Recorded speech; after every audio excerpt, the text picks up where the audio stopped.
శనిదేవునిపై శాప ప్రభావం. శనిదేవుడు ధ్యానం నుండి కళ్ళు తెరిచినప్పుడు తన భార్య చిరాకు, కోపాన్ని గమనించి ఆమెకు క్షమాపణ చెప్పాలని ప్రయత్నించాడు.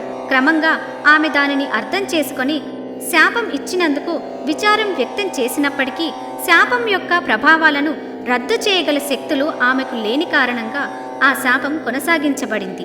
అయినప్పటికీ తన భక్తులు కాపాడబడాలని కోరుకున్న కారణంగా వారిని చూడకుండా ఎల్లప్పుడూ తల దించుకొని ఉండాలని నిర్ణయించుకున్నాడు. కావున నవగ్రహారాధన సమయంలో కూడా తలదించుకుని ఆరాధించవలసిందిగా సూచించడం జరిగింది.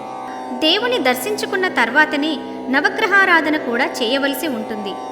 ముఖ్యంగా శనిదేవుని శాంతింపచేయుటలో పండితుల సూచనలు తప్పక తీసుకొని వారు సూచించిన శాంతులను అనుసరించడం ద్వారా వాటి ప్రతికూల ప్రభావాల నుండి బయటపడి స్వాంతన పొందగలరని చెప్పబడింది.